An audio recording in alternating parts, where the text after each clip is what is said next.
नमस्कार प्यारे साथियों, स्वागत है आप सभी का हमारे YouTube चैनल ब्यूरोक्रेट्स क्लब में। आप लोगों से टेलीग्राम पर रिस्पांस मांगा गया था कि कौन से वीडियो आपके लिए लाए जाएं, तो आप सभी ने अच्छा खासा पार्टिसिपेट किया और आपके डिमांड के आधार पर हम लोगों ने डिसाइड किया है कि जो करंट अफेयर्स का इंटायर टॉपिक है, जो भी इम्पोर्टेंट टॉपिक्स आपके लिए हैं वो कवर करवाए जाएं। उसके साथ साथ बीच बीच में हम स्ट्रेटजी वीडियो भी लाने वाले हैं, जैसे इंपॉर्टेंट टॉपिक्स हो गया या स्ट्रेटजी बुक्स सोर्सेस, तो ये सब भी हम बीच बीच में लाएंगे। तो करंट अफेयर्स की चिंता आप बिल्कुल ना करें और बाकी आप रिवीजन पर ध्यान दें। जो भी हम आपको टॉपिक्स प्रोवाइड कर रहे हैं, पीडीएफ दे रहे हैं, आप बार बार उसे रिवाइज करिए। बाकी का टेंशन आप हमारे ऊपर छोड़ दें, हम सब आपको कवर करवा देंगे। तो आज हम विजन आईएएस पीटी 365 और उसका जो इंटरनेशनल रिलेशन बुकलेट है उसको कवर करवाने वाले हैं। और ऐसा नहीं है कि सिर्फ पीटी 365, उसके साथ साथ जो अपडेटेड मटेरियल्स हैं वो भी कवर करवाया जा रहा है। तो आप देख सकते हैं अप्रैल 2023 से लेकर जुलाई 2024 तक का कंप्लीट इंटरनेशनल रिलेशन का टॉपिक आपके पीडीएफ में मिल जाएंगे। आपको और कहीं जाने की जरूरत नहीं है। आपको ये ना लगे कि ये छूट गया वो छूट गया, जो भी इंपॉर्टेंट फैक्ट्स हैं वो सब इसमें कवर करवा दिए जाएंगे। उसके बाद हम अन्य सब्जेक्ट्स के पीटी 365 को कवर करवाने वाले हैं। तो अब बस आप बने रहिए हमारे साथ। और अगर आपको वीडियो पसंद आए तो आपसे गुजारिश है कि आप वीडियो अपने दोस्तों के संग शेयर करिए, अपने फ्रेंड सर्कल में शेयर करिए, ताकि ज़्यादा से ज़्यादा वीडियो दूसरे लोगों के पास, आपके साथियों के पास पहुंच सके। तो ये आप कर सकते हैं। चलिए शुरुआत करते हैं मित्रों। जो पहला टॉपिक है आपका यूनाइटेड नेशन को लेकर, 1945 में यह बना था। टोटल 193 मेंबर्स, इसके 6 प्रिंसिपल ऑर्गेनाइजेशन है। United Nation General Assembly, United Nation Security Council, International Court of Justice, Secretariat, United Nation Trusteeship Council, United Nation Economic and Social Council. इन सबों का हेडक्वार्टर न्यूयॉर्क है, सिर्फ एक प्रिंसिपल ऑर्गेनाइजेशन को छोड़कर, जो है आपका इंटरनेशनल कोर्ट ऑफ जस्टिस, और इसका हेडक्वार्टर है आपका हैग, नीदरलैंड। ये बात आपको ध्यान रखना है। दूसरा है आपका article 99 of the United nation charter.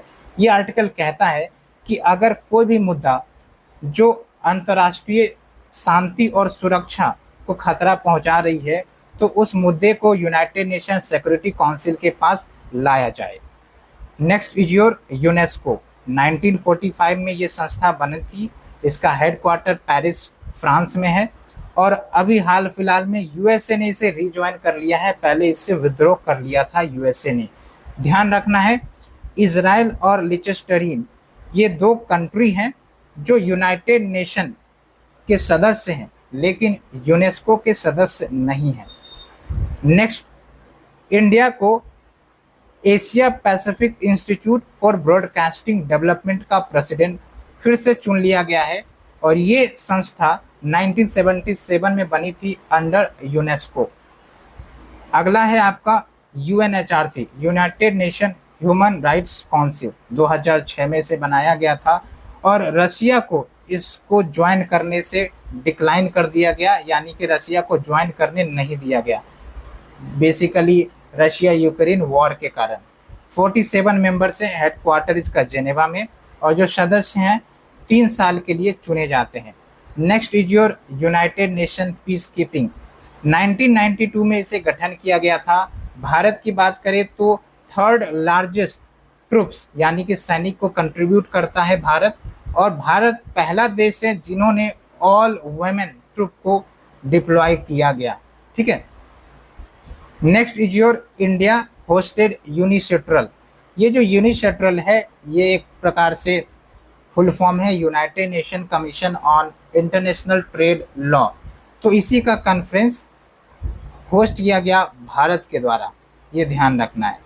Next is your India joined United Nations global crisis response group. तो अगर क्वेश्चन आता है हाल फिलहाल में यूनाइटेड नेशन का ग्लोबल क्राइसिस रिस्पांस ग्रुप किसने ज्वाइन किया? इंडिया ने।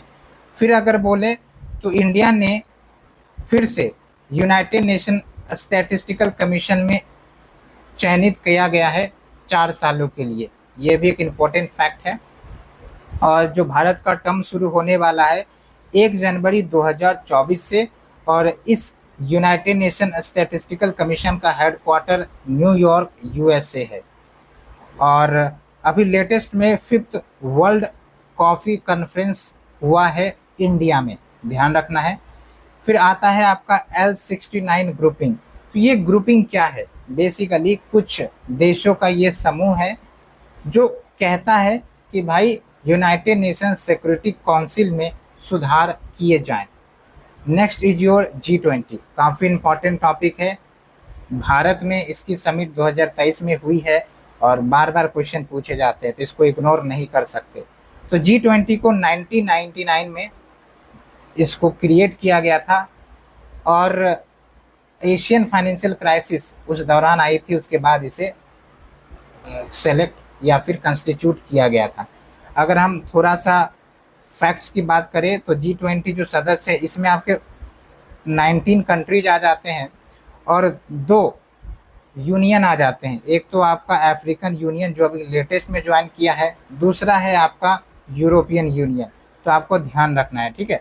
तो 85% ऑफ जीडीपी को रिप्रेजेंट करता है। 75% ऑफ जो ग्लोबल ट्रेड होते हैं वो G20 सदस्य के बीच में ही होते हैं। 2/3 ऑफ वर्ल्ड पॉपुलेशन को रिप्रेजेंट करता है। 2023 का समिट इंडिया में हुआ था। थीम अच्छे से याद रखना है, पूछा जाएगा वसुदैव कुटुंबकम। इसका मतलब है one earth, one family, one future. अभी जो लेटेस्ट डेवलपमेंट हुआ है उसको ध्यान रखना है, वो है कि अफ्रीकन यूनियन इसको नए सदस्य के रूप में G20 में ऐड कर लिया गया है। और अफ्रीकन यूनियन की बात करें तो इसका हेडक्वार्टर अदीस अबाबा जो कि यूथोपिया में है। हाल ही में नाइजर जो कि एक अफ्रीकन कंट्री है, अफ्रीकन यूनियन ने इसे सस्पेंड कर दिया गया है इस ग्रुपिंग से, ठीक है। उसके बाद कुछ G20 के जो इनिशिएटिव्स लॉन्च किए गए भारत में जो समिट हुआ, एक है आपका ग्लोबल बायोफ्यूल अलायंस। आपसे गुजारिश है कि बायोफ्यूल्स के बारे में थोड़ा सा आप स्टडी करें। और इस अलायंस को इंडिया के द्वारा लीड किया गया था, और भी देश हैं, नो नीड टू रिमेंबर। उसके बाद है आपका India middle east Europe corridor. ये भी आपका G20 2023 समिट जो इंडिया में हुआ यहीं पर अनाउंस किया गया था। इसमें क्या है, इंडिया शामिल है, उसके साथ साथ US, Israel, Saudi Arabia, Greece, UAE, ये सब देश शामिल है। इसके माध्यम से क्या किया जाएगा, जो आपका इंडिया है उसको कनेक्ट किया जाएगा वेस्ट एशिया से, फिर आपको यूरोप तक कनेक्ट किया जाएगा। तो एक प्रकार से कनेक्टिविटी प्रोजेक्ट है, ताकि जो भी ट्रेड होते हैं वो इस कनेक्टिविटी के रास्ते किया जाए, करवाया जाए। तो ये ध्यान रखना है। उसके बाद है आपका महर्षि प्रोजेक्ट। तो महर्षि जो प्रोजेक्ट है वो मिलेट के प्रमोशन को लेकर है। मिलेट्स मतलब मोटे अनाज कहते हैं। और 2023 जो वर्ष रहा है उसको हम इंटरनेशनल ईयर ऑफ मिलेट्स के रूप में सेलिब्रेट करते हैं, ठीक है। उसके बाद है आपका first ever foreign ministers meeting BIMSTEC का, कहाँ पर हुआ, बैंकॉक में, जो कि थाईलैंड में है। और बिम्स्टेक के बारे में बात करें तो ये जो 7 देशों का समूह है इसका फुल फॉर्म है Bay of Bengal Initiative Multi Sectoral Technological and Economic Operation. लंबा चौड़ा नाम है। 1997 में इसे कंस्टिट्यूट किया गया था बैंकॉक डिक्लेरेशन के बाद। तो बैंकॉक डिक्लेरेशन आपसे पूछा जाएगा तो याद रखना है बिम्स्टेक को कंस्टिट्यूट किया गया था, बिम्स्टेक बनाया गया था 1997 में। और ये जो बिम्स्टेक की 7 देश हैं ये कुल मिलाकर 22% ऑफ पॉपुलेशन को रिप्रेजेंट करती है। कहाँ है हेडक्वार्टर बिम्स्टेक का, तो ढाका बांग्लादेश में। उसके बाद आते हैं नेक्स्ट ग्रुपिंग आसियान। महत्वपूर्ण ग्रुपिंग है, इसका फुल फॉर्म है association of south east Asian nation.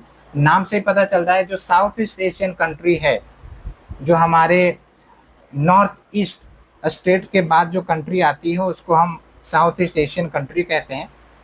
तो ये 10 साउथ ईस्ट एशियन कंट्री का ग्रुपिंग है। कैसे याद रख सकते हैं, आसियान में 5 आपके अल्फ़ाबेट से 5 × 2 कर देंगे आप तो 10 देश आ जाएंगे। 1967 में बना था ये, हेडक्वार्टर जकार्ता इंडोनेशिया है। हाल ही में प्रधानमंत्री मोदी ने 20th एशियन इंडिया समिट को अटेंड किया। कहाँ पर ये हुआ था, जकार्ता में। उसके बाद 18th ईस्ट एशिया समिट भी हुई जकार्ता में और प्रधानमंत्री मोदी ने इसे भी अटेंड किया। तो ये बात ध्यान रखना है। और एक बात मैं आपको बताऊं, तो जो जो ग्रुपिंग्स के नाम मैं आपको बता रहा हूं, उन ग्रुपिंग्स के मेंबर्स पर आपको थोड़ा ध्यान रखना है, क्योंकि क्वेश्चन पूछे जाते हैं, क्योंकि ये सब एक स्टैटिक टॉपिक के पार्ट आ जाते हैं। ठीक है, तो अगर मैं एक एक मेंबर का नाम बताने चला जाऊं तो वीडियो काफ़ी लंबा हो जाएगा और कोई फ़ायदा भी नहीं, क्योंकि स्टैटिक टॉपिक है। तो हमें करंट कवर करवाना है जो महत्वपूर्ण है, इसलिए हम करंट पर ज़्यादा फोकस कर रहे हैं। ठीक है, उसके बाद चलते हैं ब्रिक्स ग्रुपिंग के ऊपर। जहाँ तक संभव हो रहा है हम आपको स्टैटिक इन्फॉर्मेशन भी प्रोवाइड कर रहे हैं, लेकिन मैं बार बार आपको ध्यान में दिला रहा हूँ कि आप रिकॉल करें मेंबर्स के नाम, ताकि याद हो जाए। अब ब्रिक्स में पहले जो हैं 5 कंट्री आते थे, Brazil, Russia, India, China, South Africa, इन देशों का ग्रुप था। लेकिन अभी जो रिसेंट समिट हुई 15th ब्रिक्स समिट, इसमें मेंबर्स का एक्सपेंशन हुआ है। कौन कौन से मेंबर ऐड हुए हैं इसके बारे में जानेंगे, लेकिन थोड़ा बेसिक्स समझ लेते हैं। तो जो ब्रिक्स ग्रुपिंग है, इसमें 24% ऑफ ग्लोबल जीडीपी को रिप्रेजेंट करता है, 41% of total population, 16% of global trade. ठीक है, और अभी हाल फिलहाल में 15th ब्रिक्स समिट हुआ जोहान्सबर्ग, साउथ अफ्रीका में। 5 नए सदस्य जोड़े गए हैं जो काफ़ी इंपॉर्टेंट है। कौन कौन से वो देश हैं? Egypt, Ethiopia, Iran, Saudi Arabia, UAE. अच्छे से याद रखना है। उसके बाद जोहान्सबर्ग डिक्लेरेशन 2 भी साइन किया गया इस समिट के बाद। उसके बाद बात कर लेते हैं, ब्रिक्स का अपना न्यू डेवलपमेंट बैंक है जो डेवलपमेंटल लोन्स देती है। ये अपना रीजनल ऑफिस सेटअप करेंगी कहाँ पर? गुजरात में। ब्रिक्स के न्यू डेवलपमेंट बैंक में अभी कुछ नए मेंबर्स भी जुड़े हैं, जैसे बांग्लादेश, यूएई और इजिप्ट। तो आप देखिए, न्यू डेवलपमेंट बैंक में 3 मेंबर जुड़े हैं, लेकिन ब्रिक्स में कुल 5 नए मेंबर्स जुड़े हैं। ये बात ध्यान रखना है, कंफ्यूज नहीं होना है।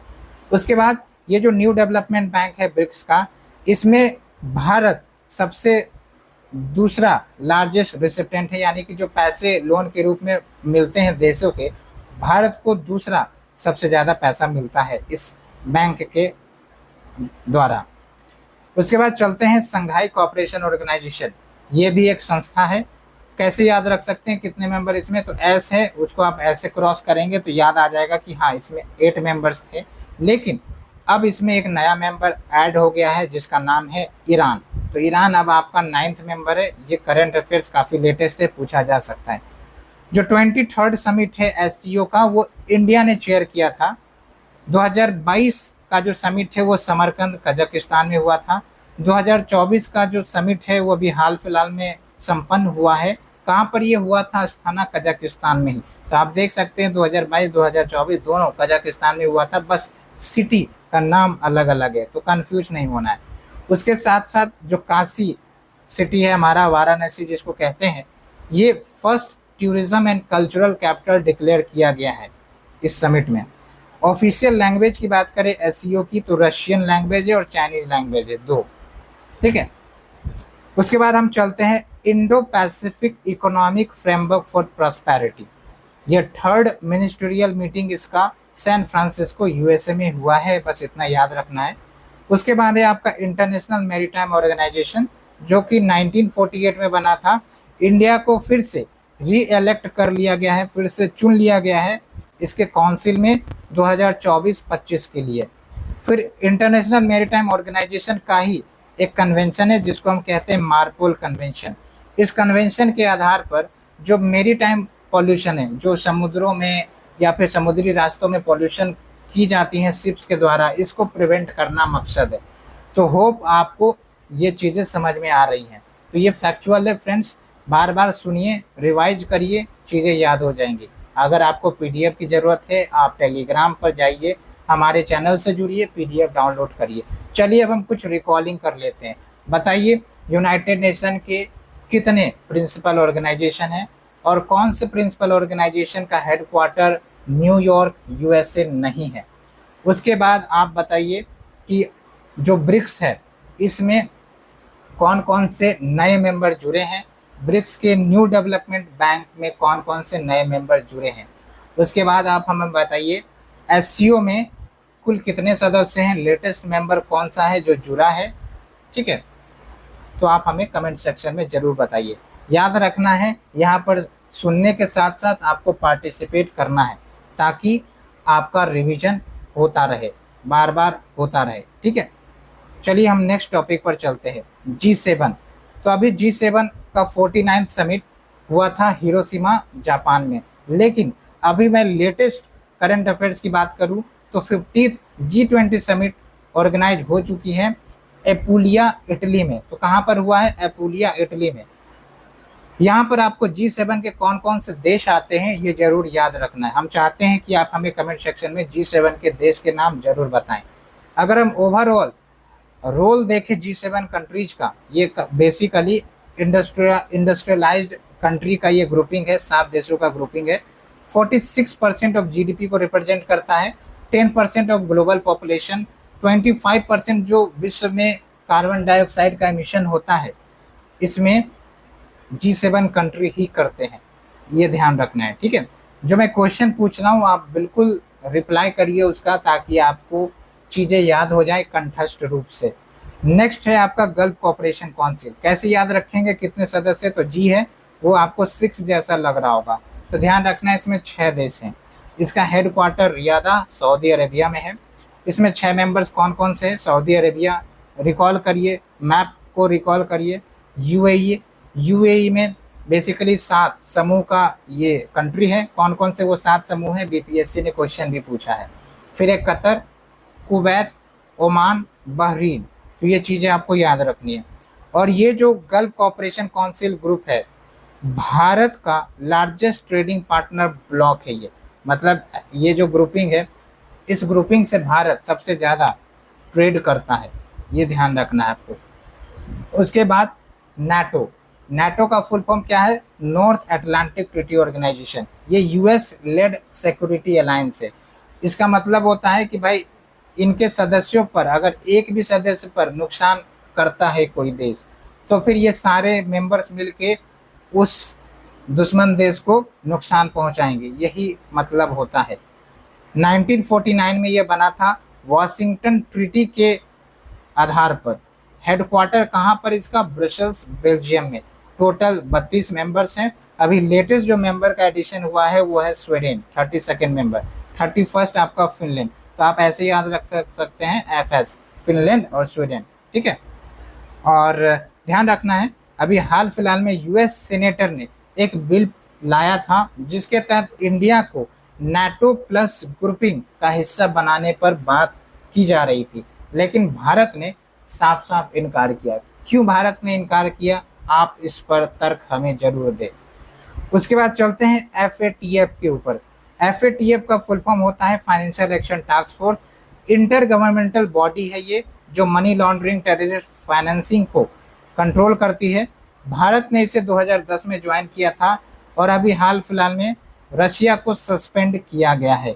उसी के आधार पर आप हमें बताइए कि रशिया को और किस संस्था से सस्पेंड किया गया, अभी हमने करंट अफेयर्स में डिस्कस भी किया। उसके बाद इंटरपोल का 91st मीटिंग वियना में हुआ। क्या है इंटरपोल? International police. जैसे हमारे राज्य में, हमारे देश में पुलिस होता है, उसी प्रकार से अंतर्राष्ट्रीय लेवल पर भी पुलिस है जिसको हम इंटरपोल कहते हैं, जो इंटरनेशनल क्रिमिनल्स को पकड़वाने में मदद करता है। उसके बाद है आपका Indian Ocean Rim Association, IORA short form है इसका, और इसका foreign ministers meeting Colombo Sri Lanka में हुआ है, ठीक है। Next is your 3rd forum for India Pacific Island Cooperation Summit. कहाँ पर हुआ? Port Moresby, Papua New Guinea में। उसके बाद है आपका कुछ ग्रुपिंग्स के नाम, बस कंट्री कौन कौन से शामिल है वो याद रखना है। I2U2 नाम से ही पता चल रहा है, India, Israel, USA, UAE। BPSC के मेंस में भी ये महत्वपूर्ण टॉपिक रहा है। उसके बाद AUKUS, full form Australia, UK, USA, 3 देश शामिल है इसमें। नेक्स्ट इज योर जो आपका इंटरनेशनल ऑर्गेनाइजेशन फॉर माइग्रेशन है, इन्होंने प्रयास लॉन्च किया है और इस प्रयास के माध्यम से सेफ माइग्रेशन लोगों का हो, इंटरनेशनल माइग्रेशन हो, उसको सुनिश्चित करवाया जाएगा। Next is your Angola withdraws from OPEC. जो ओपेक ग्रुपिंग से उससे अंगोला बाहर निकल गया है। Next Paris Club. तो जो पेरिस क्लब है ये क्या करता है कि कुछ देशों का यह समूह है जो उन देशों को लोन या सपोर्ट, फाइनेंशियल सपोर्ट प्रोवाइड करता है जो काफ़ी ज़्यादा फाइनेंशियली स्ट्रेस कंडीशन में, जैसे श्रीलंका था, है ना, फाइनेंशियल स्ट्रेस की कंडीशन में था, तो उसको पेरिस क्लब ने कुछ लोन वोन प्रदान करवाया था। उसके बाद है आपका किशन गंगा प्रोजेक्ट। ये आपका हाइड्रो इलेक्ट्रिक प्रोजेक्ट है जम्मू एंड कश्मीर में किशन गंगा रिवर पर। इसके माध्यम से किशन गंगा के वाटर को चिनाब रिवर तक पहुंचाया जा रहा है ताकि हाइड्रो इलेक्ट्रिसिटी प्रोड्यूस हो सके। उसके बाद है आपका रटले हाइड्रो प्रोजेक्ट, ये चिनाब रिवर पर है। Next is your Indus water treaty, काफ़ी ज़्यादा चर्चा में रहा था। ये ट्रीटी 1960 में साइन हुई थी इंडिया और पाकिस्तान के बीच। वर्ल्ड बैंक इसकी मध्यस्थता करवाया था। इसके तहत जो आपका 6 रिवर्स हैं उसमें से जो 3 रिवर्स है वो पाकिस्तान के कंट्रोल में जाएगा और 3 रिवर जो है वो इंडिया के कंट्रोल में रहेगा। तो वो 3 रिवर जो पाकिस्तान के कंट्रोल में कौन सा है, इंडस, झेलम, चेनाब, और इंडिया के जो कंट्रोल में आया वो है आपका रवि, ब्यास, सतलज। ये ध्यान रखना है आपको। Next is your Tapi pipeline. तो ये जो तापी पाइपलाइन है इसके माध्यम से नेचुरल गैस की एसेसिबिलिटी इंडिया को, पाकिस्तान को, अफगानिस्तान को प्रोवाइड करवाई जाएगी वाया तुर्कमेनिस्तान। तुर्कमेनिस्तान आपका सेंट्रल एशियन कंट्री है जहां पर नेचुरल गैस अच्छे खासे पाए जाते हैं, ठीक है। तो तापी पाइपलाइन में कौन कौन से देश शामिल है, तुर्कमेनिस्तान, टी, अफगानिस्तान, पाकिस्तान और आपका इंडिया, ईरान नहीं, ठीक है। उसके बाद आपका पंचेश्वर मल्टीपर्पज प्रोजेक्ट नेपाल में बनाया जा रहा है महाकाली रिवर पर इंडिया की मदद से, और अरुण 2 प्रोजेक्ट भी नेपाल में बनाया जा रहा है इंडिया की मदद से। और नेपाल के बारे में कुछ फैक्ट्स जान ले तो इंडिया का लार्जेस्ट ट्रेडिंग पार्टनर है नेपाल। सबसे ज़्यादा फॉरेन डायरेक्ट इन्वेस्टमेंट नेपाल को इंडिया की तरफ से ही आता है, और दोनों देश के बीच एक्सरसाइज सूर्यकरण होता है। 5 राज्यों से नेपाल बॉर्डरिंग करता है, और बिहार के कौन से डिस्ट्रिक्ट से नेपाल बॉर्डर करता है ये आप कमेंट सेक्शन में ज़रूर बताएं। साथ के साथ अभी लेटेस्ट न्यूज है कि नेपाल पहला साउथ एशियन कंट्री बन गया है जिन्होंने सेम सेक्स मैरिज को रजिस्टर या रिकॉग्नाइज किया है। तो कुछ इंपॉर्टेंट रिकॉलिंग की बात फिर से कर लेते हैं। आप हमें बताइए कि पेरिस क्लब किसको कहते हैं, ओपेक से कौन बाहर हुआ, ठीक है, और कुछ ग्रुपिंग जैसे ऑकस, I2U2, इसमें कौन से सदस्य शामिल हैं, आप हमें कमेंट सेक्शन में ज़रूर बताइए। चलिए अब हम शुरुआत करते हैं, अपने नेक्स्ट पेज की तरफ चलते हैं। उम्मीद करते हैं मित्रों आपको ये लेक्चर समझ में आ रहा होगा। काफ़ी मेहनत से हमने इसको इकट्ठा किया है, एक एक फैक्ट्स जो आपके एग्जामिनेशन के लिए महत्वपूर्ण हो उसको हम कवर करवा रहे हैं, तो आप चिंता बिल्कुल ना करें, ठीक है। इंडिया का largest trading partner south Asia में आपसे पूछा जाए तो वो है बांग्लादेश। साथ के साथ इंडिया और बांग्लादेश के बीच में फ्रेंडशिप पाइपलाइन भी है। 6th Indian ocean conference India और बांग्लादेश के बीच हुआ जिसका थीम क्या है, peace, prosperity and partnership for resilient future, याद रखना है। सागर, सागर का फुल फॉर्म है security and growth for all in the region. इसके तहत जो भी हमारे पड़ोसी देश है उसकी सुरक्षा और उसके इकोनॉमिक ग्रोथ की जिम्मेदारी भारत के साथ साथ जो भी नेबरिंग देश है साथ में मिलकर करेंगे, यही है cooperation among the neighbouring nation. उसके बाद है आपका इंडिया श्रीलंका। दोनों देश के डिप्लोमेटिक रिलेशंस के 75 साल हो चुके हैं 2023 में, और इंडिया आउट कैंपेन चलाया जा रहा था, आपने इसके बारे में भी सुना होगा, मालदीव्स के द्वारा। और अभी जो रिसेंट में मालदीव्स के प्रेसिडेंट बने हैं वो है आपके मोहम्मद मोइसू। इसका नाम आप वैसे भी नहीं भूल सकते। इंडिया मालदीव्स के कुछ रिलेशंस की बात करें तो आप देखिए जो इंडिया है वो मालदीव्स का 3rd लार्जेस्ट ट्रेड पार्टनर है, और इंडिया एक new coast guard base build कर रहा है, बना रहा है, कहाँ पर, उथुरू थिला फलहू अटोल में। नाम प्रोनाउंसिएशन में थोड़ा दिक्कत हो सकती है लेकिन आप भावनाओं को समझ लीजिए। उसके बाद भारत ने मालदीव्स में कुछ ऑपरेशन चलाए थे जब मालदीव्स संकट फेस कर रहा था। एक है आपका ऑपरेशन कैक्टस, दूसरा आपका ऑपरेशन नीर। ऑपरेशन नीर 2014 में जब मालदीव्स में वाटर की क्राइसिस हो गई थी, पीने का पानी तक मालदीव्स के लोगों को नहीं मिल पा रहा था। और साथ के साथ जो अभी आपका इंटरिम बजट भारत में पास हुआ, उसमें सबसे ज़्यादा पैसे का एलोकेशन जो फॉरेन मिनिस्ट्री को मिला है वो मालदीव्स के लिए ही मिला है। ये बात भी आप ध्यान रख सकते हैं। ये सब आप मेंस में भी यूज कर सकते हैं पॉइंट्स के रूप में, ठीक है। तो होप आपको यहाँ तक समझ में आया होगा। चलिए नेक्स्ट चलते हैं। Maldives separated from Lakshadweep 8 degree channel, ये आपको ध्यान रखना है। इसके लिए मैंने आपको एक मैप भी शेयर किया है। 8 डिग्री चैनल, 9 डिग्री चैनल, कौन से आइलैंड किसको सेपरेट करते हैं, ठीक है। उसी प्रकार से आप हमें बताइए 10 डिग्री चैनल वो किसको किसको सेपरेट करता है। नेक्स्ट इज योर, जो हमारा फिलीपींस कंट्री है उसको भारत ब्रह्मोस मिसाइल का सप्लाई देगा। और फिलीपींस का लार्जेस्ट आइलैंड लुजोन आइलैंड है, नाम याद रखना है, ठीक है। उसके बाद इंडिया और यूएई के बीच 2022 में कॉम्प्रिहेंसिव इकोनॉमिक पार्टनरशिप एग्रीमेंट भी हुआ था, जो बीपीएससी ने क्वेश्चन भी पूछा है। उसके साथ साथ दोनों देश के बीच बायलैटरल इन्वेस्टमेंट ट्रीटी भी साइन हुई है हाल फिलहाल में।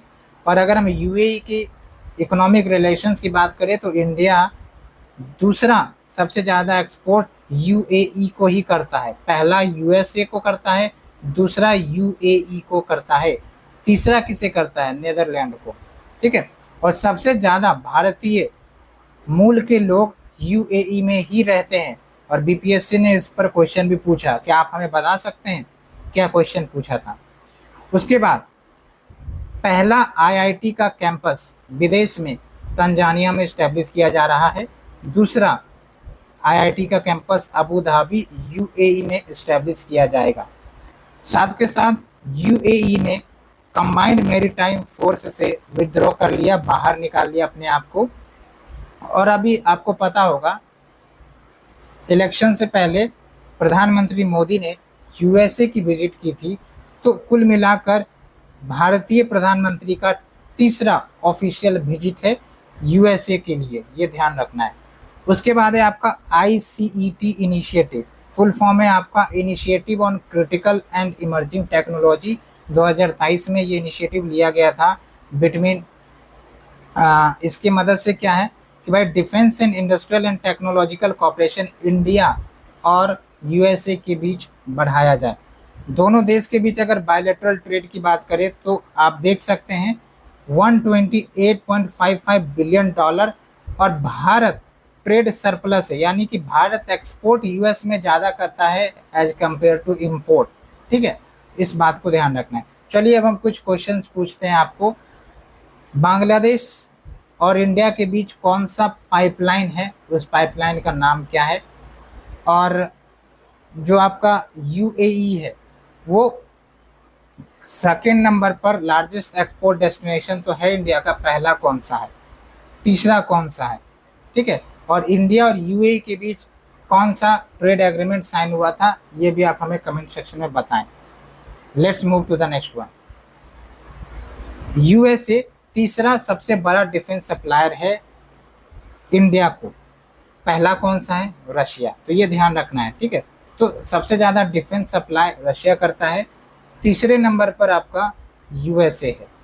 उसके बाद इन्वेस्टमेंट इंसेंटिव एग्रीमेंट इंडिया और यूएस के बीच हुआ है, इस बात को भी ध्यान रखना है। कैसे बीपीएससी पूछती है क्वेश्चन, ऐसे पूछेगी, recently investment incentive agreement was concluded between India and which country, ऐसे करके क्वेश्चन पूछा जाता है। अगर कुछ ज्योग्राफी के क्वेश्चन पूछे तो आप हमें बताइए कि एरिया वाइज देखा जाए तो वर्ल्ड में 5 सबसे बड़ा देश कौन सा है क्रोनोलॉजी में। तो आप देखिए यहाँ पर रशिया है, उसके बाद कनाडा है, चाइना है, यूएसए चौथे नंबर पे है, 5वें नंबर पर कौन सा है आप हमें बताइए। साथ के साथ India MQ-9B predator drones USA से खरीदेगा। तो क्या है MQ-9B, प्रेडेटर ड्रोन है, यूएसए से खरीदेगा। उसके बाद है आपका आर्टेमिस रिकॉर्ड, जो आपका बीपीएससी ने भी पूछा है। आर्टेमिस रिकॉर्ड जो है आपका एक प्रकार से आप एग्रीमेंट कह लीजिए, जिसके माध्यम से अगर कोई देश स्पेस में मिशन लॉन्च करता है, चाहे मून के लिए है या फिर कोई आउटर स्पेस मिशन है कोई अदर प्लैनेट्स के लिए, तो उसको मिलिट्री के रूप में ना यूज किया जाए, सिविल कॉपरेशन के रूप में यूज किया जाए, सिविल एक्सप्लोरेशन के रूप में किया जाए, उसके लिए अकॉर्ड है आर्टेमिस अकॉर्ड, ठीक है, बेसिकली ये मून के लिए ही है। उसके बाद फाइव आइज अलायंस, इसमें कौन कौन से देश शामिल हो जाते हैं? Australia, Canada, New Zealand, UK, USA. तो एक प्रकार से इन सभी देशों के लिए इंटेलिजेंस अलायंस है, यानी कि कुछ भी खुफिया इंफॉर्मेशन साझा करनी हो तो ये ग्रुपिंग्स के बुश शेयर होते हैं। 2023 में ही 75th anniversary of diplomatic relations celebrate किया गया ब्राज़ील और इंडिया के बीच। इससे पहले भी हमने आपको बताया था कि कौन से देश के बीच 75वां डिप्लोमेटिक रिलेशन संपन्न हुआ, ये आप हमें कमेंट सेक्शन में बताएं। उसके बाद आप देखिए एक एक्सरसाइज है IBSAMAR, India Brazil south Africa maritime exercise. Full form चल रहा है I for India, B for Brazil, SA for south Africa, ठीक है। और ब्राज़ील एकमात्र देश है जहां से ट्रॉपिक ऑफ कैप्रिकॉर्न और इक्वेटर दोनों पास होते हैं। और आप हमें बताइए कौन सा कॉन्टिनेंट है जहां पर जो तीनों इंपॉर्टेंट लैटिट्यूड है, कैंसर, कैप्रिकॉर्न और इक्वेटर, तीनों पास होते हैं, वो आप हमें कमेंट में बताइए। उसके बाद आप देखिए इंडिया और ऑस्ट्रेलिया के बीच 2023 में economic cooperation and trade agreement sign हुआ था, याद रखना है, क्वेश्चन पूछा जा सकता है। रविंद्रनाथ टैगोर ने लैम्प ऑफ ईस्ट लिखा था कोरियन हिस्ट्री पर। उसके बाद आपका होराइजन 2047 फ्रेमवर्क, और ये फ्रेमवर्क बेसिकली इंडिया और फ्रांस दोनों मिलकर लॉन्च किया है। इसमें बातें की गई है कि कैसे एक दूसरे देश कोऑपरेट करेंगे, भारत की तरक्की में मदद करेंगे। Horizon 2047 framework. फ्रांस की बात करें तो सेकेंड लार्जेस्ट डिफेंस एक्सपोर्टर है इंडिया का, ठीक है। मैंने आपको बताया पहला रशिया, दूसरा आपका फ्रांस हो गया, तीसरा आपका कौन है, कमेंट सेक्शन में बताइए।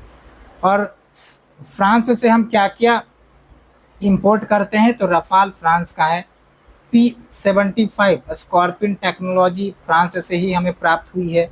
अभी हाल फिलहाल में भारत ने फ्रांस में UPI को लॉन्च किया है, यूनिफाइड पेमेंट इंटरफेस। और यूरोप का सबसे टॉलेस्ट, सबसे ऊंचा पीक जो है वो है माउंट ब्लैंक, जो कि फ्रांस में ही है। इंडिया और यूके के बीच 2+2 डायलॉग अभी हाल फिलहाल में न्यू दिल्ली में संपन्न हुआ। चलिए हम नेक्स्ट न्यूज की तरफ चलते हैं। प्रधानमंत्री मोदी ने पहला स्टेट विजिट इजिप्ट पर किया है, यानी कि भारत के प्रधानमंत्री जो पहली बार इजिप्ट की यात्रा पर गए ऑफिशियली। उसके साथ साथ प्रधानमंत्री मोदी अल हकीम मॉस्क भी विजिट करते हैं और इजिप्ट प्रधानमंत्री मोदी को ऑर्डर ऑफ नाइल अवार्ड भी देते हैं। उसके बाद है आपका ग्रीन स्ट्रेटजिक पार्टनरशिप, ये इंडिया और डेनमार्क के बीच में। उसके बाद आपका स्ट्रेटजिक वाटर पार्टनरशिप, ये जल शक्ति मंत्रालय और नेदरलैंड्स के बीच ये पार्टनरशिप एग्रीमेंट हुआ है। ध्यान रखना है, इंपॉर्टेंट न्यूज है, इटली चाइना के बेल्ट एंड रोड इनिशिएटिव से अलग हो गया है, ठीक है। नेक्स्ट इज जो इजराइल हमास वॉर, इस पर काफ़ी ज़्यादा न्यूज चल रही है। इसके रिगार्डिंग जो मैपिंग क्वेश्चंस है वो हम आपको कवर करवाएंगे, क्योंकि ये इंपॉर्टेंट क्षेत्र है, मिडिल एशिया और फिर आपका जो यूरोप का यूक्रेन रशिया वाला रीजन है। तो आप निश्चिंत रहिए, उसके लिए मैपिंग का सीरीज हम लाने वाले हैं आपके लिए। बस आप शेयर सब्सक्राइब करते रहिए अपने दोस्तों के बीच, फ्रेंड सर्कल के बीच, आपसे यही विनती करते हैं हम। चलिए, इजराइल हमास वॉर 7 अक्टूबर 2023 को यह युद्ध छिड़ गया था, जब पैलेस्टीन की तरफ से मिसाइल फेंका गया था इजराइल के ऊपर, ये आपको पता होगा। तो जो आपका मिसाइल दागा गया था हमास के द्वारा, उस ऑपरेशन का नाम था ऑपरेशन तूफान अल अज़्का। हमास जो कि टेररिस्ट ऑर्गेनाइजेशन है, पैलेस्टीन में 1987 में इसको बनाया गया था। तो उसके विरोध में इजराइल ने भी इनिशिएटिव लिया, उस ऑपरेशन का नाम दिया गया आयरन स्वॉर्ड। तो इजराइल का इनिशिएटिव था, ठीक है। उसके बाद कुछ कुछ एकॉर्ड्स जो इतिहास में हुए हैं ताकि इजराइल और पैलेस्टीन का सॉल्यूशन निकाला जाए, तो आपको ध्यान रखना है ओस्लो एकॉर्ड इजराइल और पैलेस्टीन के मुद्दे के समाधान के लिए। और इसमें 2 स्टेट सॉल्यूशन की बात की गई। 2 स्टेट सॉल्यूशन क्या कहता है कि भाई इजराइल और पैलेस्टीन को 2 अलग अलग देश में बांट दिया जाए। तो अगर two state solution related in news related to what अगर क्वेश्चन पूछा जाता है तो इजराइल और पैलेस्टीन आंसर मार के आप आइएगा। उसके बाद है आपका अब्राहम एकॉर्ड, ये 2020 में हुआ था जब ट्रम्प एडमिनिस्ट्रेशन था। यूएसए की मध्यस्थता में यूएई और इजराइल के साथ संबंध को फिर से नॉर्मल करने के लिए, सामान्य करने के लिए यह एकॉर्ड हुआ था। उसके बाद कैंप डेविड एकॉर्ड 1978 में इजिप्ट और इजराइल के बीच, ताकि जो दोनों देश के बीच रिश्ते हैं वो सामान्य हो जाए। भारत का क्या रिस्पॉन्स रहता है इजराइल और हमास, इजराइल और पैलेस्टीन को लेकर? तो भारत डीहाइफनेशन पॉलिसी फॉलो करता है। इस पॉलिसी के अंतर्गत होता है कि भले ही दो देश एक दूसरे के दुश्मन हो जैसे इजराइल और पैलेस्टीन, लेकिन जो तीसरा देश है वो इन दोनों देश के बीच स्वतंत्र रिश्ते निभाएगा, इजराइल के साथ भी दोस्ती रखेगा और पैलेस्टीन के साथ भी। और आप भारत में इस गुण को हूबहू देख सकते हैं। ठीक है, तो यही है आपका डीहाइफनेशन पॉलिसी। उसके बाद ऑपरेशन अजय बहुत ही इंपॉर्टेंट है। जो इजराइल में इंडियंस फंस गए थे उसके रिटर्न के लिए ऑपरेशन अजय लॉन्च किया गया। जेनेवा कन्वेंशंस किस मुद्दे पर रिलेटेड है? तो जो अभी लड़ाई युद्ध चल रहा है तो इसमें जो एक दूसरे के पुलिस ऑफिसर्स को, सैनिक को कैद कर लिए जाते हैं, उनको नुकसान ना हो, जो सिविलियंस हैं, जो लोग हैं उनको नुकसान ना हो, इसके लिए आपका जेनेवा कन्वेंशन है। ठीक है। यूके, यूनाइटेड किंगडम हाल फिलहाल में comprehensive and progressive agreement for trans pacific partnership को ज्वाइन कर लिया है, जिसका शॉर्ट फॉर्म है CPTPP, जो कि एक फ्री ट्रेड एग्रीमेंट है पैसिफिक देशों के बीच। यूएसए इसका सदस्य नहीं है, ध्यान यही रखना है कि यूके ने इसे ज्वाइन किया। उसके बाद बात करते हैं ग्लोबल टेररिज्म इंडेक्स 2023, इसमें भारत का रैंक 13वां नंबर पर है। उसके बाद है आपका अनलॉफुल एक्टिविटीज प्रिवेंशन एक्ट, जो टेररिस्ट एक्ट के खिलाफ ये कानून लाया गया था, भारत में 1967 में लाया गया था। उसके बाद वेगनार ग्रुप, जो कि रसिया का प्राइवेट मिलिट्री ग्रुप आप कह सकते हैं, जिस पर बीपीएससी ने भी क्वेश्चन पूछा गया। इसका फाउंडर है आपका येवगेनी प्रिगोजिन। नाम थोड़ा सा रशियन है इसलिए दिक्कत हो सकती है, बस आप एक बार देख लें काफ़ी होगा। उसके बाद है आपका prevention of money laundering act, जो भारत में 2002 में लॉन्च किया गया था, पास किया गया था पार्लियामेंट से, ताकि जो मनी लॉन्ड्रिंग की जाती है, ब्लैक मनी को वाइट मनी में कन्वर्ट की जाती है, उस पर रोक लगाया जाए। और इसको इन्फोर्स करने वाला, इम्प्लीमेंट करने वाला इन्फोर्समेंट डायरेक्टोरेट है, जो department of revenue, ministry of finance के अंतर्गत आता है। साथ के साथ रशिया अभी कॉम्प्रिहेंसिव टेस्ट बैन ट्रीटी से विद्रॉ कर लिया है, अपने आप को बाहर निकाल लिया है। नेक्स्ट जो चाइना, जिन्होंने वर्ल्ड का पहला नियर स्पेस कमांड इस्टेब्लिश किया है। नेक्स्ट जो नेविक, जैसे यूएस का जीपीएस सिस्टम है, ग्लोबल पोजिशनिंग सिस्टम, भारत ने भी अपना जीपीएस सिस्टम बना लिया है जिसका नाम है नाविक।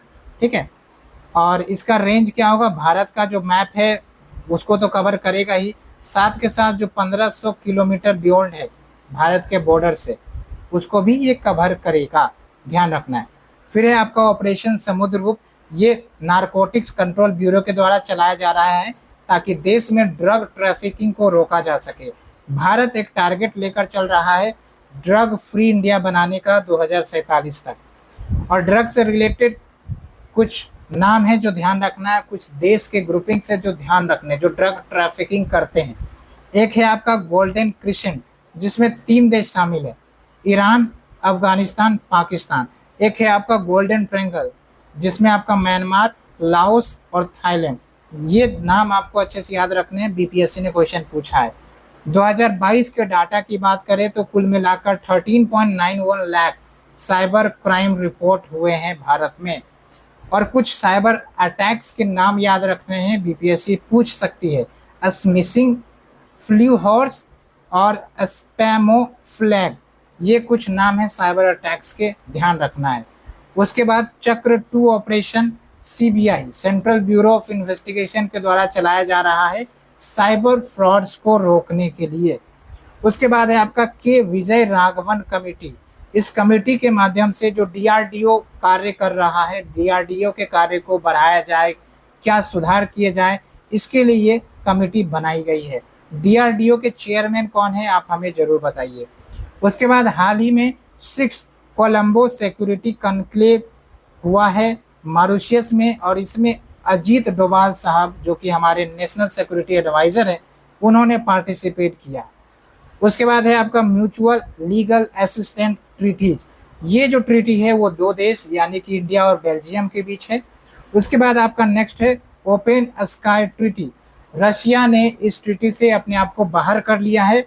Next is your new start treaty. तो ये जो न्यू स्टार्ट है, स्टार्ट का फुल फॉर्म है स्ट्रेटेजिक आर्म्स रिडक्शन ट्रीटी।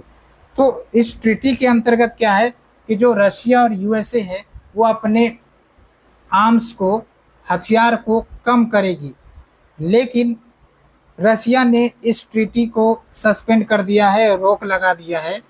ठीक है, इसको 2011 में लागू किया गया था, लेकिन अभी रशिया ने इस पर रोक लगा दिया गया।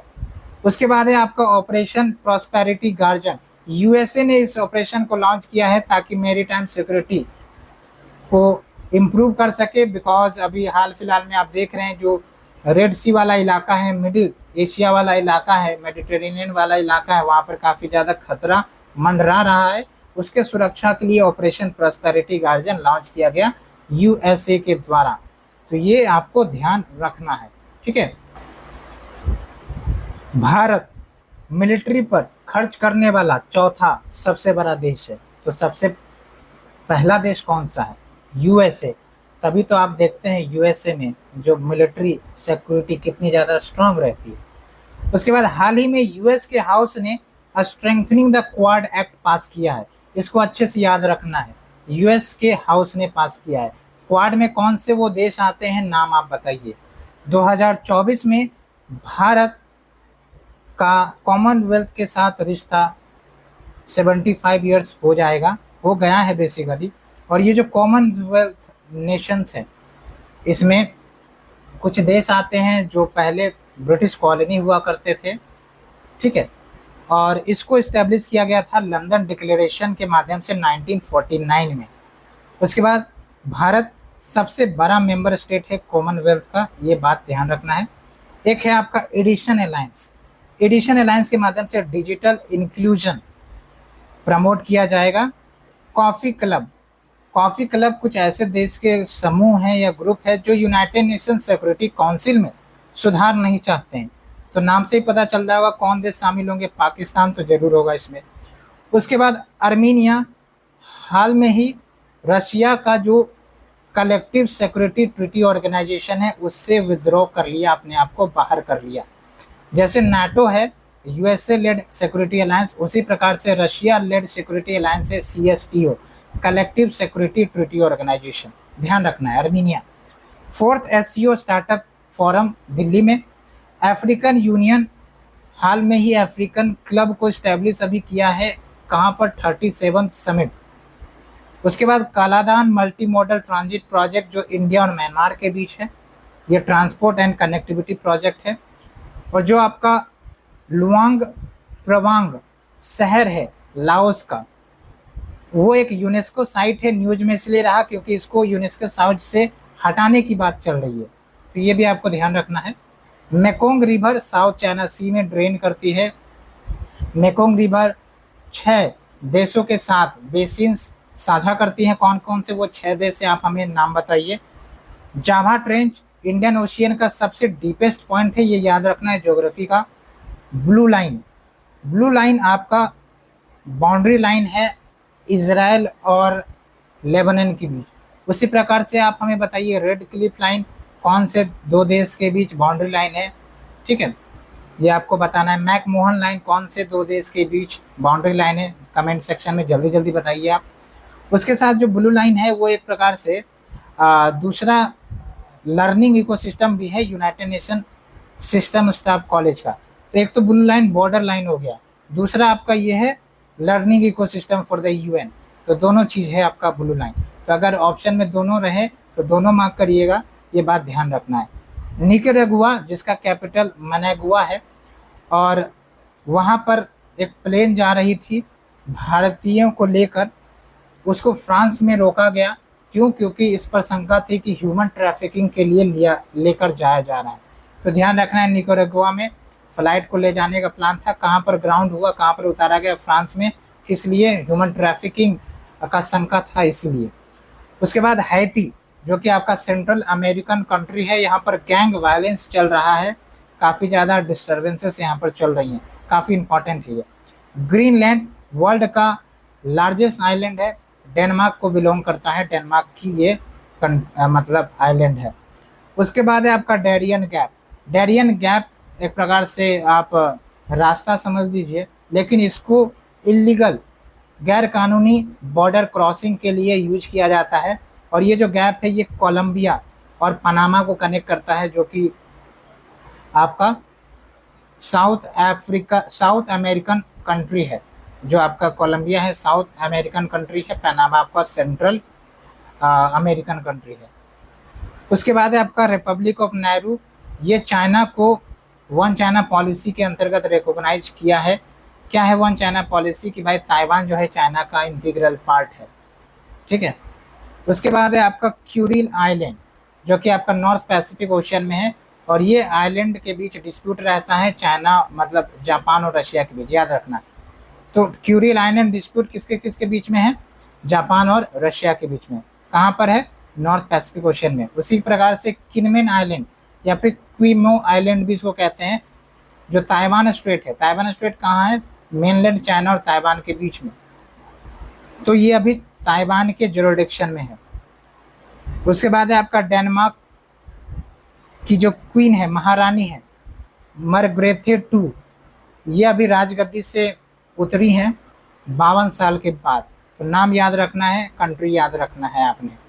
उसके बाद जो कैटेलोनिया शहर है स्पेन में, वहाँ पर इमरजेंसी डिक्लेयर की गई है ड्यू टू ड्राउट, सूखे के कारण इमरजेंसी डिक्लेयर की गई है। उसके बाद इंडियन नेवी ने बल्गेरियन शिप को रेस्क्यू किया, जिस शिप का नाम है RUEN, RUEN, याद रखना है फ्रेंड्स आपको, ठीक है। उसके बाद अल्बानिया एक यूरोपियन कंट्री है जो अपना एम्बेसी इंडिया में ओपन करेगा। कैप वर्दे, जो कि आपका साउथ अफ्रीकन कंट्री है, मतलब अफ्रीकन कंट्री है कैप वर्दे, उसको WHO ने मलेरिया फ्री सर्टिफाइड किया है। इससे पहले अफ्रीका की 2 कंट्री मॉरिशस और अल्जीरिया को मलेरिया फ्री सर्टिफाइड कर दिया गया है, ठीक है। तो आप हमें बताइए क्यूरिल आइलैंड डिस्प्यूट किसके किसके बीच में है? क्वीनमैन आइलैंड डिस्प्यूट किसके किसके बीच में है, ठीक है। और जो आपका USA से भारत ड्रोन खरीद रहा है, उस ड्रोन का नाम क्या है? सबसे बड़ा डिफेंस इंपोर्ट भारत कौन से देश के साथ करता है, और सबसे बड़ा डिफेंस में खर्च करने वाला देश कौन सा है? ये आप कमेंट सेक्शन में जरूर बताइए फ्रेंड्स। उम्मीद करते हैं आपको चीज़ें समझ में आ रही होगी। हम जितनी ताकत से आपको पढ़ा रहे हैं, उतनी ताकत से आपको सुनना है, समझना है, और शांति से बस देखते चलिए, सुनते चलिए, चीज़ें याद हो जाएंगी। इतनी ज़्यादा तेज वॉइस के साथ हम आपको याद करवा देंगे, ठीक है। अब है आपका लेक विक्टोरिया, जो कि BPSC ने पूछा भी है। ये अफ्रीका का सबसे बड़ा फ्रेश वाटर लेक है। मैं बार बार साउथ अफ्रीका रिपीट कर रहा हूँ, लेकिन एक्चुअली अफ्रीका है। अफ्रीका एक कॉन्टिनेंट है ना, इसीलिए। तो अफ्रीका का सबसे बड़ा फ्रेश वाटर लेक विक्टोरिया। लेकिन वर्ल्ड में जो लेक विक्टोरिया है, दूसरा सबसे बड़ा फ्रेश वाटर लेक है। तो पहला कौन सा है, ये आप हमें कमेंट सेक्शन में बताइए। और लेक विक्टोरिया से रिवर नील, जो रिवर नाइल है, वो फ्लो करती है, और 3 कंट्रीज इस लेक विक्टोरिया को बॉर्डर करते हैं। नाम जो है आप कुत्ता से याद रख सकते हैं। आई नो कि थोड़ा सा पेचीदा नाम शॉर्ट फॉर्म है, लेकिन कुत्ता से याद रख सकते हैं। कीनिया, युगांडा, तंजानिया, ठीक है। उसके बाद कच्चातीबू आइलैंड, ये बेसिकली गल्फ ऑफ मन्नार या पाक स्टेट जो आप देखते हैं इंडिया और श्रीलंका के बीच में है, वहाँ पर ये आइलैंड लोकेटेड है। इनिशियली ये इंडिया के कंट्रोल में था, लेकिन 1970s के दशक में इसे श्रीलंका को दिया गया, ये ध्यान रखना है, इंडिया के द्वारा। उसके बाद है आपका वेज बैंक, ये आपका फिशिंग जोन है, ये भी आपका गल्फ ऑफ मन्नार में ही है, और ये फिलहाल तो भारत के कंट्रोल में है, ठीक है। उसके बाद order of drug Gyalpo award Bhutan के द्वारा दिया गया प्रधानमंत्री मोदी को। प्रोजेक्ट दंतक, इस प्रोजेक्ट के माध्यम से जो बॉर्डर रोड ऑर्गेनाइजेशन है ये भूटान में सड़कें बना रही हैं। उसके बाद है आपका गेलीफू माइंडफुलनेस सिटी, जो कि आपका भूटान में है। उसके बाद है आपका पुनतांग संग चू टू, ये हाइड्रो इलेक्ट्रिक प्रोजेक्ट है, भारत की मदद से भूटान में बनाया जा रहा है। और भूटान वर्ल्ड का पहला कार्बन निगेटिव कंट्री है, ये याद रखना है, इंपॉर्टेंट फैक्ट है। उसके बाद अगर हम बात करें रशिया से भारत क्या क्या डिफेंस में इंपोर्ट करता है, तो S-400, सुखोई 30, AK-203 राइफल्स, ध्यान रखना है मित्रों। वर्ल्ड का डीपेस्ट लेक कौन सा, लेक बैकाल कहाँ पर है, रशिया में। उसके बाद है आपका कुंडाकुलम न्यूक्लियर पावर प्लांट, जो भारत का सबसे बड़ा न्यूक्लियर पावर स्टेशन है, कहाँ पर है, तमिलनाडु में, रशिया की मदद से इसे बनाया गया था। उसके बाद है आपका 19th non aligned movement summit, NAM का मतलब होता है नॉन अलाइंड मूवमेंट समिट, ठीक है। ये आपका कंपाला युगांडा में हुआ है। जो थीम था आपको याद रखना है, deepening corporation for shared global affluence, और अभी लेटेस्ट में सूडान इसका मेंबर बना है, ठीक है। कौन से कॉन्फ्रेंस से नॉन अलाइंड मूवमेंट एग्जिस्टेंस में आया, यह आप हमें कमेंट सेक्शन में बताइए। उसके बाद है आपका जेनोसाइड कन्वेंशन, जो 1948 में आया है, नाम से ही पता चल रहा है जेनोसाइड जो नरसंहार होता है उस पर रोक लगाने के लिए कन्वेंशन थी, और भारत में 1959 में इसे रेटिफाई किया था। उसके बाद है आपका मिशन एस्पाइड्स, ये यूरोपियन यूनियन ने इस मिशन को लॉन्च किया है ताकि जो रेड सी में जो गाड़ियां या शिप्स चलती हैं, गाड़ियां मतलब शिप्स हो गए, जहाजें हो गई, उनको प्रोटेक्ट करना है अटैकर से, जो आपके टेररिस्ट ऑर्गेनाइजेशन है, जो अभी काफ़ी ज़्यादा न्यूज में चल रही है because of Israel Hamas war, उससे प्रोटेक्ट करना है। मिशन एस्पाइड्स नाम याद रखना है। उसके बाद वेमार ट्रायंगल, इसमें 3 देश हैं, जर्मनी, पोलैंड, फ्रांस। उसके बाद ऑपरेशन इंद्रावती, इसके माध्यम से जो हैती जहाँ पर गैंग वायलेंस हो रहा है, वहाँ पर जो फंसे इंडियंस है उसको इवेक्यूएट, उसको बाहर निकालने के लिए ये ऑपरेशन चलाई जा रही हैं। उसके बाद फ्री मूवमेंट रिजीम, ये खारिज कर दिया गया है, बंद कर दिया गया है। इंडिया और म्यांमार के बीच था ये, जिसके माध्यम से म्यांमार से लोग बॉर्डर क्रॉस करके इंडिया में आ सकते थे विदाउट एनी वीज़ा, ये ध्यान रखना है आपको। उसके बाद ये ध्यान रखिए, जो म्यांमार है, म्यांमार के साथ कौन कौन से भारतीय राज्य बॉर्डर शेयर करते हैं, इस पर BPSC ने क्वेश्चन पूछा है।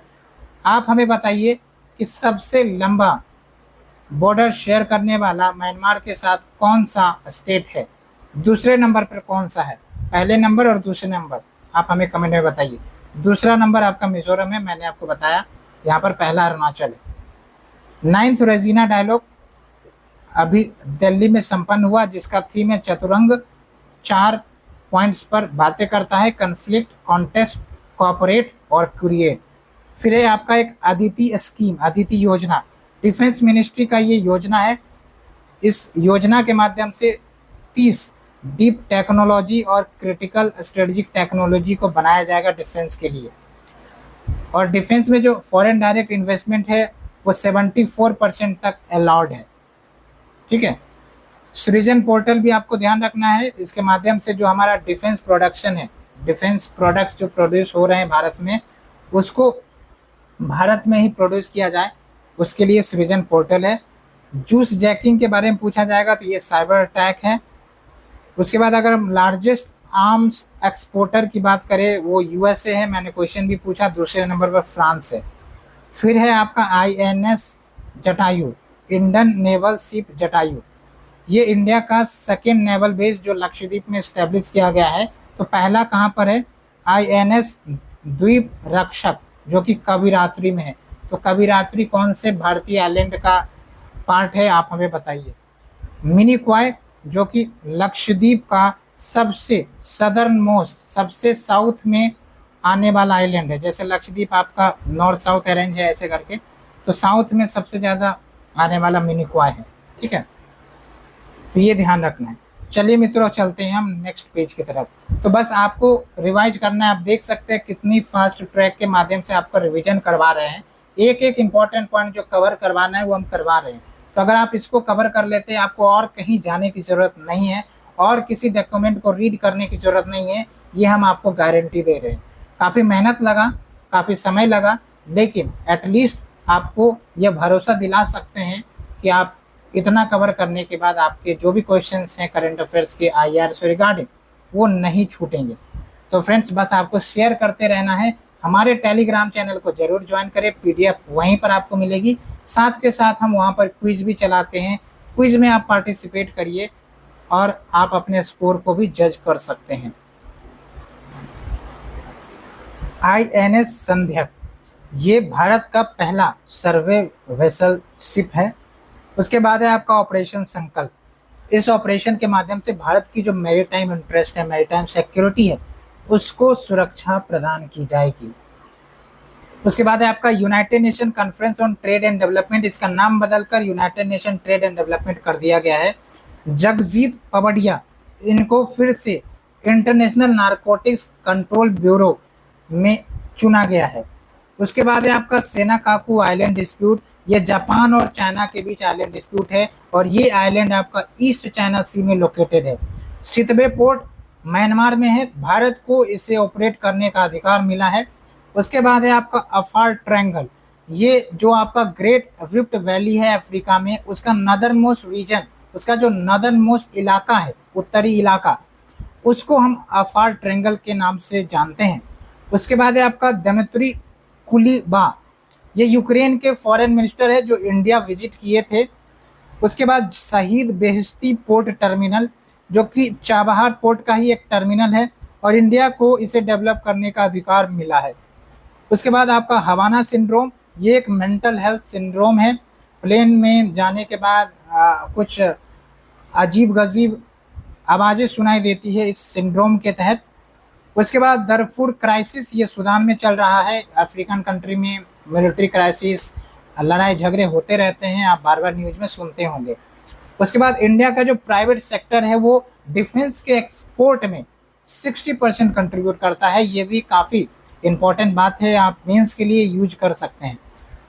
Next topic AFSPA, armed forces special power act 1958 में लाया गया था। इसके तहत जो आर्म्ड फोर्सेस हैं, हमारे सैनिक, उनको एक्स्ट्रा पावर दिया जाता है कुछ राज्यों में ऑपरेशन चलाने के लिए, शांति इस्टेब्लिश करने के लिए। तो अभी AFSPA कहाँ पर लागू है?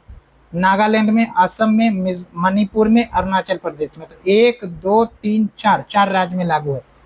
ऑपरेशन मेघदूत 13 अप्रैल 1984 को चलाया गया था और आपको ही पता होगा इसके बारे में। सियाचिन पर जब पाकिस्तान ने बुरी नज़र डाली थी तब हमारे जवान ने सियाचिन पर कब्जा किया अपना, ठीक है। फिर सियाचिन ईस्ट कराकोरम रेंज में लोकेटेड है और यहाँ से आपका जो नुब्रा रिवर है, जो कि इंडस की ट्रिब्यूटरी भी है, वहाँ से निकलती है। हाल फिलहाल में यूनाइटेड किंगडम के पार्लियामेंट ने safety of Rwanda bill pass किया, जिसके माध्यम से रवांडा भेजे जाएंगे वहाँ पर जो लोग एक प्रकार से माइग्रेंट्स के रूप में आ गए थे। Next is your international criminal court, इसको रोम स्टैट्यू के माध्यम से इस्टेब्लिश किया गया था। इसमें भारत सदस्य नहीं है। 18 जजेज इसमें होते हैं, 9 साल के लिए चुने जाते हैं।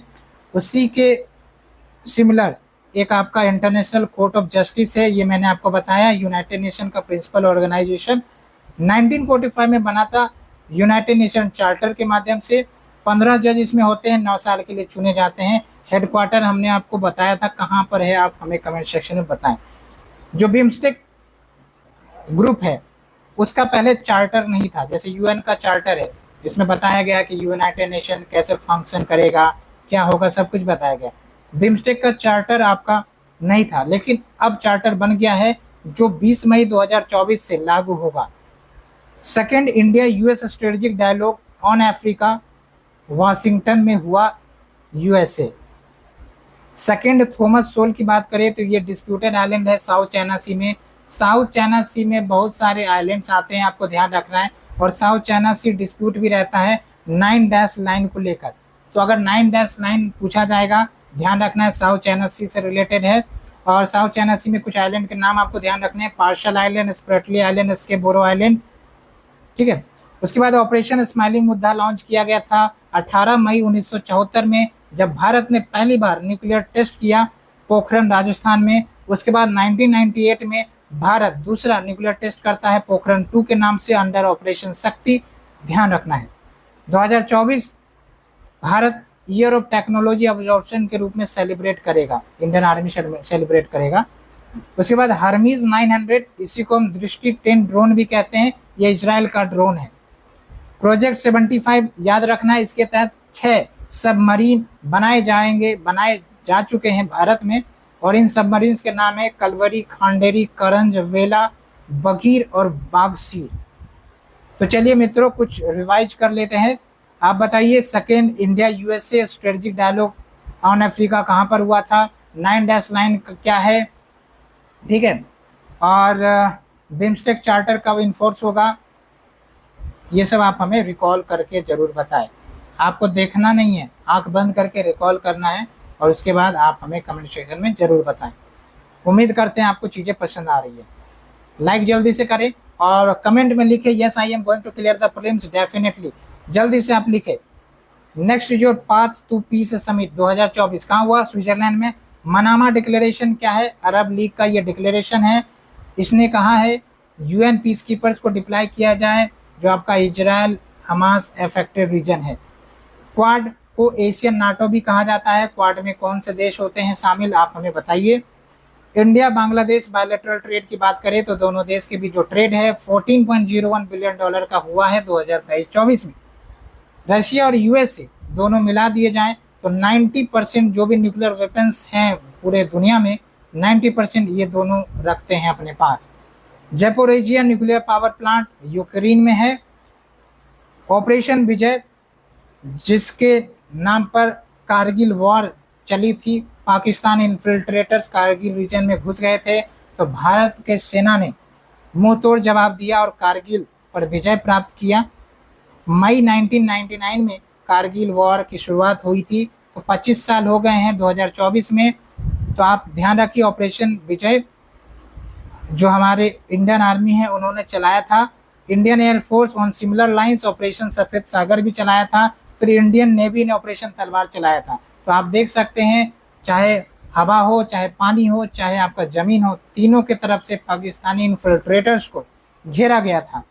उसके बाद चीफ ऑफ डिफेंस स्टाफ 2019 में इस पोस्ट को क्रिएट किया गया। इसको हेड करते हैं 4 स्टार जनरल रैंक के, और डिपार्टमेंट ऑफ मिलिट्री अफेयर्स के चेयरपर्सन भी चीफ ऑफ डिफेंस स्टाफ ही होते हैं। और इस पोस्ट को के सुब्रमण्यम कमेटी के रिकमेंडेशन पर लागू किया गया था।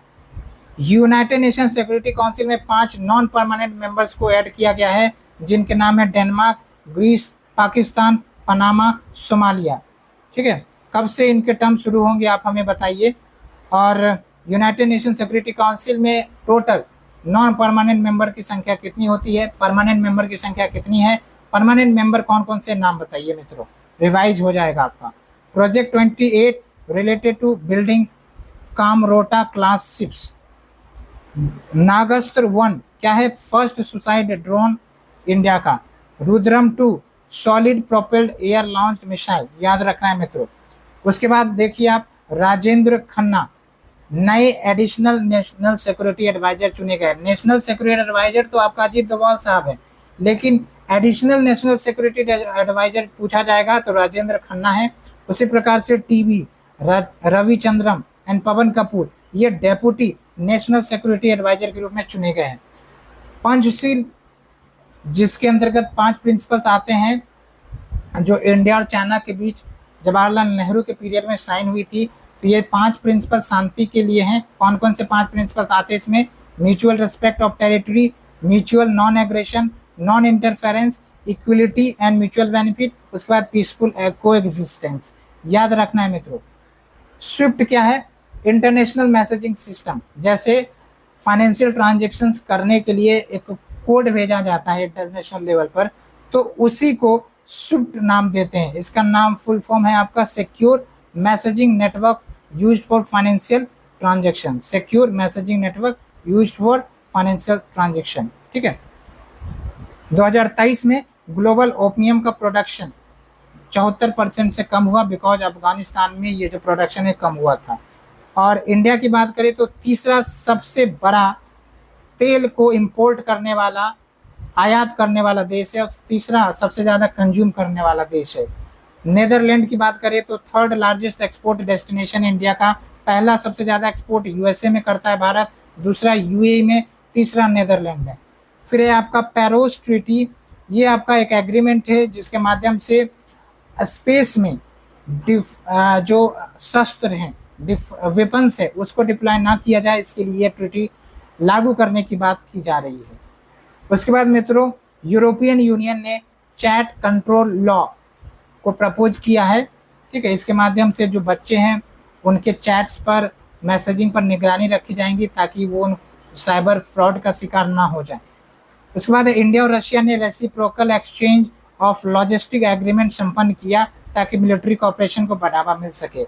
नेक्स्ट इज यूनाइटेड नेशन का WSIS 2024 प्राइज चैंपियन अवार्ड किसको मिला है? C.DOT को। C.DOT मतलब centre for development of telematics in India. उसके बाद यूनिसेफ ने एक रिपोर्ट जारी किया है, child food poverty, nutrition deprivation in early childhood, ये ध्यान रखना है यूनिसेफ ने। नेक्स्ट जो इंटरनेशनल योगा डे, 21 जून को हर देश इंटरनेशनल योगा डे सेलिब्रेट करता है, और इस बार का जो थीम रहा 2024 का, yoga for self and society. ISRO ने भी इंटरनेशनल योगा डे सेलिब्रेट किया, उन्होंने जो थीम रखा योगा फॉर स्पेस। तो अंतर्राष्ट्रीय लेवल पर जो थीम था उसका नाम है yoga for self and society, याद रखना है। फिर API का फुल फॉर्म क्या होता है मित्रों? Application programming interface. एक और फुल फॉर्म होता है एक्टिव फार्मास्यूटिकल इंग्रेडिएंट। तो अगर फुल फॉर्म वाला नाम पूछ लिया जाए, अगर ये दोनों ऑप्शन में रहेंगे तो ये दोनों टिक मार्क करना है। Next and the last is Barcelona convention. इस कन्वेंशन के माध्यम से जो मेडिटेरेनियन सी है आपका, ठीक है, उसमें पॉल्यूशन ना हो, उसको पॉल्यूशन से रोका जा सके, उसके लिए ये कन्वेंशन सुरक्षा प्रदान करने की बात करता है। तो बार्सिलोना कन्वेंशन याद रखना है। तो बार्सिलोना जो सिटी है वो कौन से देश में है, ये आप हमें कमेंट सेक्शन में जरूर बताएं।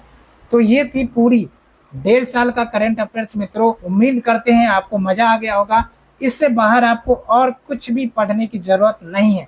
जो भी इंपॉर्टेंट फैक्ट्स हमने कवर किए हैं, ठीक है, तो आप रिवाइज करिए, अपनी तैयारी करिए, बार बार फ्रीक्वेंट रिवीजन करने से आपको चीज़ें याद होंगी, रिकॉल करिए, और हम आपको सुनिश्चित दिलाते हैं इतना करने के बाद आपको इंटरनेशनल रिलेशन से क्वेश्चंस नहीं छूटेंगे अगर PT 365 से आते हैं कहीं से भी, ठीक है। तो I hope you understood, but आपको ट्रस्ट करके अपने प्रिपरेशन पर आगे बढ़ते रहना है। अब समय भी कम है, ठीक है, तो हमारे लिए आप एक काम कर सकते हैं, शेयर करिए वीडियो को ज़्यादा से ज़्यादा अगर आपको वीडियो पसंद आ रही है। अब नेक्स्ट जो वीडियो होगा वो भी आपका करंट अफेयर्स के रिगार्डिंग होगा। देखते हैं कौन से सब्जेक्ट पर हम लेकर आते हैं। तो कैसा लगा आपको ये, आप हमें कमेंट सेक्शन पर ज़रूर बताएं। तो thank you friend, thank you very much. And हमारे टेलीग्राम चैनल से जुड़ना बिल्कुल ना भूलें। Thank you.